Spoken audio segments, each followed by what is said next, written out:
तो हेलो भाई लोगों, आप लोगों का स्वागत है मेरे यूट्यूब चैनल काइज़र एक्सप्लेन पर। भाइयों आपसे एक छोटी-सी रिक्वेस्ट है, आपको स्टोरी टेलिंग में जो भी थोड़ी बहुत दिक्कत दिखाई देती है तो कमेंट में ज़रूर बताएँ, ताकि मैं अपने आप को और भी इम्प्रूव कर सकूँ।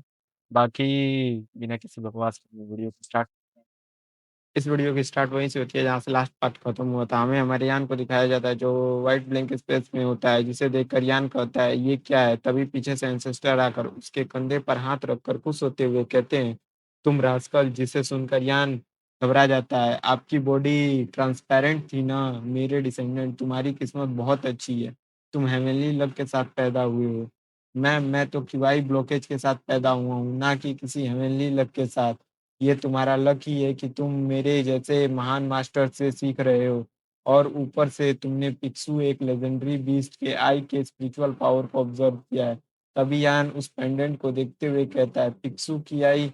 हाँ, इस आंख को मैंने और उस बुड्ढे ने मिलकर लेजेंडरी बीस्ट पिक्सू से निकाला था। यान अजीब सी नजर से उनकी तरफ देखते हुए कहता है कि तो ये अफवाह नहीं है, वो बीस्ट सच में एग्जिस्ट करते हैं। यान उस पेंडेंट को गले में पहनते हुए कहता है, आपका स्पिरिचुअल पावर से मतलब जो मैंने अभी अभी लाइट ऑब्जर्व करी है उससे है क्या? तुम्हें पता है लोअर डेंटियन की इंटरनल एनर्जी मिडिल डेंटियन से आती है और मिडिल डेंटियन की सोर्स अपर डेंटियन है, पर अपर डेंटियन का सोर्स ऑफ पावर और एनर्जी स्पिरिचुअल पावर है।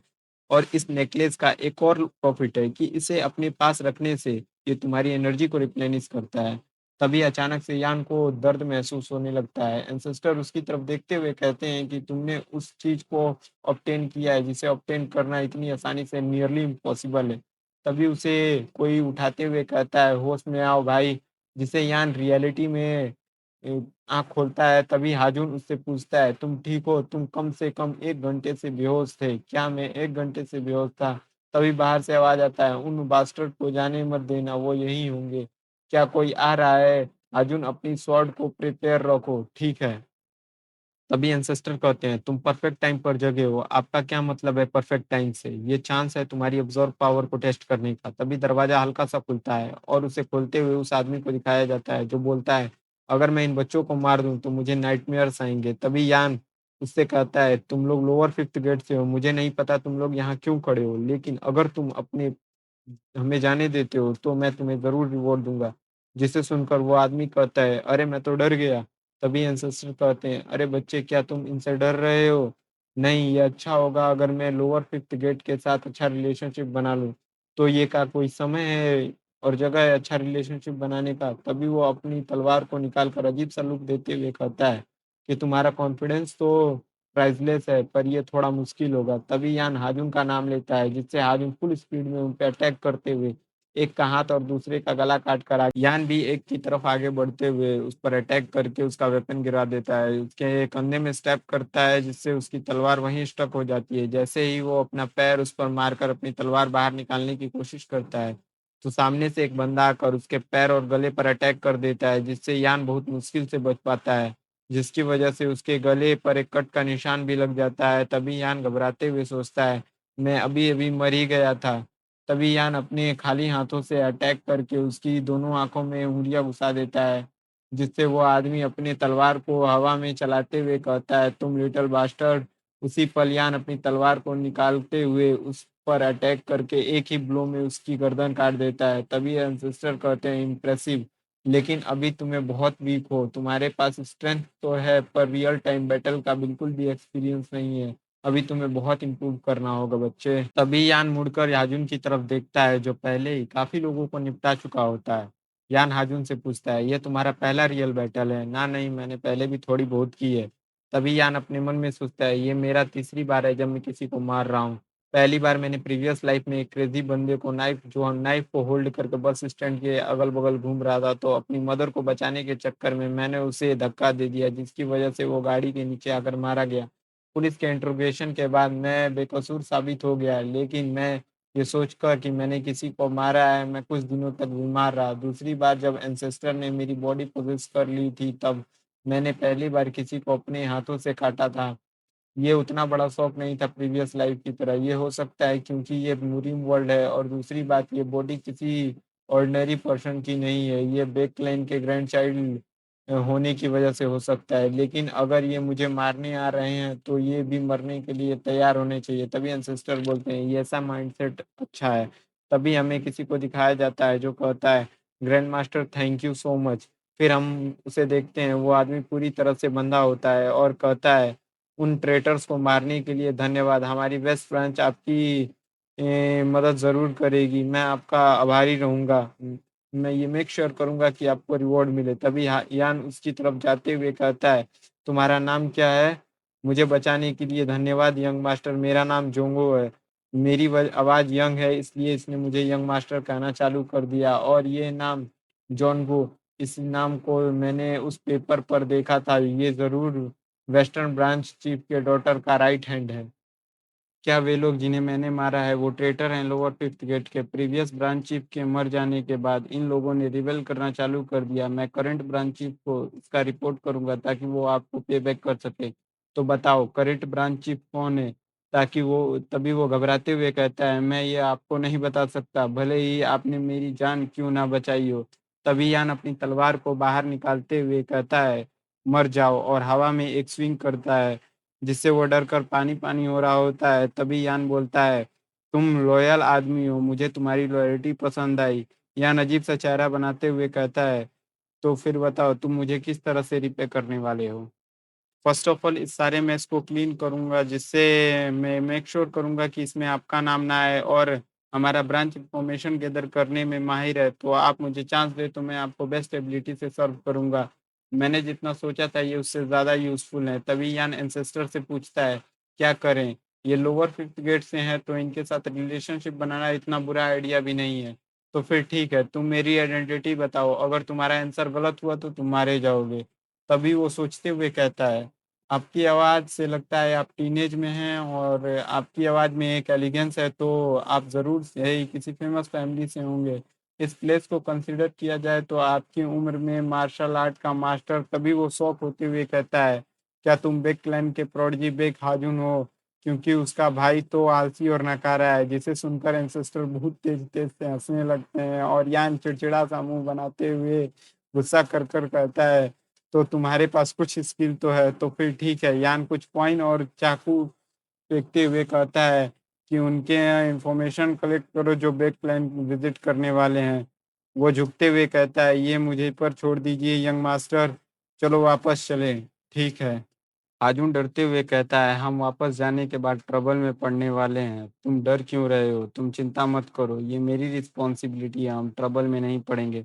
तभी हम बैक क्लाइंट का सीन दिखाया जाता है जहां एडवाइजर पेट्रियाज से कह रहा होता है दोनों यंग मास्टर को ड्रिंकिंग स्टोर के पास देखा गया है। इतनों दिनों बाद वापस आने के बाद वो ऐसा कैसे कर सकता है? पेट्रियाज गुस्सा होते हुए कहते हैं ऐसा नहीं हो सकता, इस बार मैं उसे माफ नहीं कर सकता। अगला ही सीन हमें पैट्रियाज को दिखाया जाता है जो यान को पनिशमेंट देने के बाद उससे समझा रहे होते हैं अभी अभी वापस आए हो और आते ही अपने यंगर ब्रदर को ड्रिंकिंग प्लेस पर लेकर जाना। तुम थोड़ा सा भी अवेयर हो तुमने क्या किया है? I am sorry father. पैट्रियाज एक लंबी सांस छोड़ते हुए कहते हैं 5 साल के अंदर 7 स्टार काउंसलिंग फिर से होने वाला है। 9 ग्रेड सेक्ट के पास ड्रैगन एंड फोनिक्स काउंसलिंग है तो 7 ग्रेड क्लैन के पास 7 स्टार काउंसलिंग है। बहुत पहले से ही लोग इस मीटिंग के द्वारा अपनी मार्शल पावर को दिखाते हैं और एक दूसरे को compete करते हैं। ये यंग जनरेशन के लिए एक गैदरिंग है जिसमें मार्शल पावर के साथ साथ कनेक्शन भी बिल्ड कर सकें। आजुन इस काउंसलिंग को जल्द ही अटेंड करने वाला है। हाँ हाँ मुझे पता है। मयोंग क्लैन, बेओक क्लैन और चंगरिम टाउ सेक्ट के कुछ डिसेबल हमारे क्लैन को विजिट करने वाले हैं। वे लोग प्लानिंग कर रहे हैं हाजुन की पावर को टेस्ट करके उससे फ्रेंडशिप करने की। उनको तुम अपना भी फ्रेंड बनाओ। पर मुझे 7 स्टार काउंसलिंग में कोई इंटरेस्ट नहीं है। मुझे उससे कोई फ़र्क नहीं पड़ता। तुम क्या सोचते हो? मैंने तुम्हें इसलिए भी पनिश किया ताकि तुम अपने बिहेवियर को फिक्स कर सको। तुम इस तरह से काउंसलिंग केयरलेसली अदर क्लाइंट के डिसेबल के सामने बिहेव नहीं कर सकते। तुम्हारी गलती की वजह से हाजुन को भी प्रॉब्लम हो सकती है। ये कहकर पैट्रियाज वहाँ से चले जाते हैं। तभी एंसेस्टर कहते हैं अब ऐसा लग रहा है कि तुम अभी चिंगम के लिए नहीं निकल पाओगे। लेकिन वो ऐसा क्यों चाहते हैं कि मैं उन लोगों से मिलूं? वो एक अपॉर्चुनिटी बनाना चाहते हैं ताकि तुम कुछ नए दोस्त और कनेक्शन बिल्ड कर सको। आफ्टर ऑल वो तुम्हारे फादर हैं। तुम अपने फ़ादर को नहीं जानते। मुझे ऐसा लग रहा है कि मैं उनसे नहीं मिला तो वो मुझसे डिसअपॉइंट हो जाएँगे। तभी दरवाज़ा खोलकर एडवाइज़र अंदर आते हुए कहता है, यंग मास्टर ये ज़्यादा तो नहीं पर अगर आप इसे अपनी इंजरी पर लगवाते हैं तो जल्द ही हील हो जाएगा। लेकिन इसे पैट्रिया से सीक्रेट रखिएगा। यान थैंक यू बोलकर जैसे ही उसे खोलता है तो उसे देखकर यान खुश हो जाता है। ये ज़रूर से बेकलेन के हीलिंग मेडिसिन है। ये तुम्हें इतनी आसानी से कैसे मिल सकती है? फादर सच में मेरी केयर करते हैं। तभी हमें अगले ही सीन दिखाया जाता है जहाँ एंसेस्टर यान की ट्रेनिंग करवा रहे होते हैं।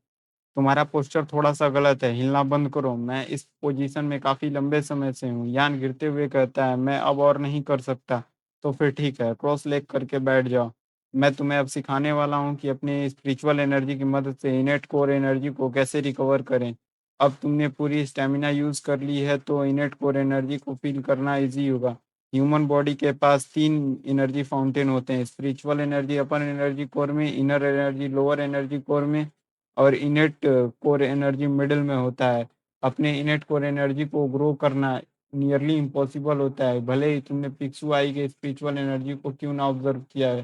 तुम्हें इसके लिए ड्रैगन्स ज्वेल चाहिए, लेकिन तुमने 2 बार स्पिरिचुअल पावर को फ़ील और ऑब्ज़र्व किया है, तो तुम शायद ऐसा कर पाओ। चलो स्टार्ट करते हैं, अच्छे से फ़ोकस करो अपने तीनों कोरों पर। अगर तुम मरना नहीं चाहते तो तभी हमें कुछ समय बाद का सीन दिखाया जाता है। यान अपने मुँह से कुछ ब्लैक सब्सटेंस को बाहर निकालता हुए कहता है, तो इसने सच में काम किया। तुम्हारा बॉडी कोर में जो बॉडी एनर्जी थी वो बाहर निकल गया। अब तुम कैसा फ़ील कर रहे हो?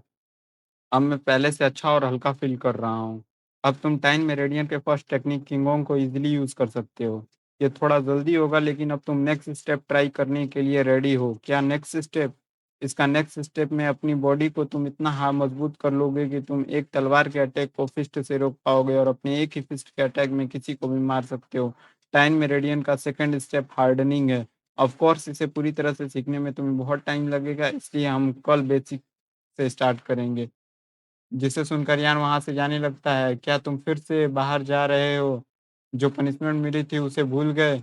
मुझे इस बार बाहर जाने की परमिशन है और मैं हाउस सेक्ट के उस मेंबर से मिलने जा रहा हूँ। अगला ही सीन हमें गोल्डन पवेलियन का दिखाया जाता है। इसमें हम 2 लोगों को दिखाया जाता है जिनमें से एक मयोंग तक जो 7 स्टार काउंसलिंग का एक मेंबर है और दूसरा मयोंग जिन जो 7 स्टार काउंसलिंग का फ्यूचर कैंडिडेट है।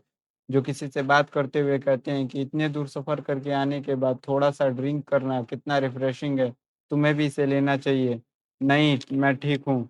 तभी हमें 2 लड़कियों को दिखाया जाता है, जिनमें से एक जिन लियोन चोंगडोंग की सेकंड क्लास डिसाइपल है और दूसरी पेंग मुहा, ये भी 7 स्टार काउंसलिंग की फ्यूचर कैंडिडेट है।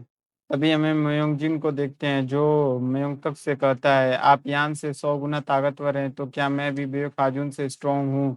जब तुम उससे मिलोगे तो तुम्हें पता चल जाएगा। मुआ चिढ़ते हुए कहती है, हे! खाते समय अपना मुँह बंद रखो। ओह सॉरी, चुपचाप खाओ। लियोन वहाँ से खड़ी होकर ग्रीट करते हुए कहती है, मैं थोड़ी-सी थक गई हूँ तो मैं चलती हूँ।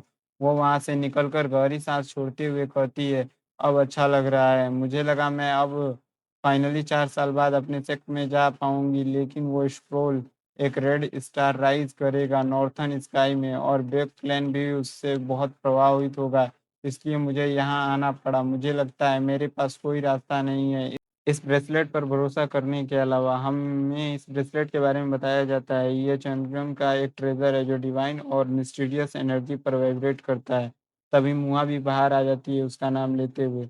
तुम्हें थोड़ी देर और रुकना चाहिए था, तुम इतनी जल्दी क्यों बाहर आ गई? मुआ मुँह बनाते हुए कहती है, मैं उनका फेस और नहीं देख सकती, ख़ास तौर पर मयूंग जी का। मुझे पता है वो मुझे पसंद करता है, वो मुझसे वीक है पर प्रिटेंड करता है कि वो स्ट्रॉन्ग है। तो तुम किस तरह के लड़के को पसंद करती हो? एक कमज़ोर लड़का लेकिन वो मुझे प्रोटेक्ट करने के लिए कुछ भी कर जाए। What a unique test! लेकिन मैं आपको सबसे ज़्यादा पसंद करती हूँ, मैं भी। फियोना तुम बाहर वॉक के लिए क्यों नहीं गई? इससे आपको बहुत अच्छा लगेगा। मैं अभी जाने ही वाली थी, ये ऑलमोस्ट रात का टाइम है तो अपना ख़्याल रखिएगा। मैं बाहर तो आ गई लेकिन मुझे किधर जाना चाहिए? हम हाउस एक्ट के उस मेंबर को देखते हैं जो हाथ हिलाते हुए कहता है, आप आ गए। यान लियोन के बगल से गुजरते हुए कहता है, तुमने मुझे इतनी आसानी से पहचान लिया। मैंने इसके प्रेज़ेंस को भी फ़ील नहीं कर पाई जब तक ये मेरे बगल से नहीं गुज़रा। तभी उसको ब्रेसलेट वाइब्रेट करने लगता है, जिसे देखकर वो कहती है, "तो पहले ही वो चला गया। ये लड़का ऑर्डिनरी नहीं हो सकता। मुझे इसे फ़ॉलो करना चाहिए। हो सकता है ये मास्टर के मैसेज से रिलेटेड हो।" 2 दिन के अंदर इन्फॉर्मेशन गैदर करके डिलीवर करना हाउस एक मेरी सोच से ज़्यादा स्किल है। यान उसे रखते हुए कहता है, मैं इसे घर जाकर चेक करूँगा। मुझे नहीं पता ये इन्फॉर्मेशन कितनी डिटेल में है, लेकिन ये इम्प्रेसिव था। अगर ये इन्फॉर्मेशन करेक्ट रही तो मैं इन्हें उस असैसिन और उसे हायर करने वाले की आइडेंटिटी कंफर्म कराने के लिए रिक्वेस्ट करूँगा। ये अच्छा आइडिया है। वो सुहा के कर्व के पास आकर उसे याद करते हुए कहता है, मैं अब मेन रेसिडेंस में रह रहा हूँ। हमें पास्ट का सीन दिखाया जाता है, जहाँ सुहा उस पर भड़कते हुए कहती है, आपका क्या मतलब है? आप मेन रेज़िडेंस में वापस नहीं जाएँगे, फैमिली को एक साथ रहना चाहिए।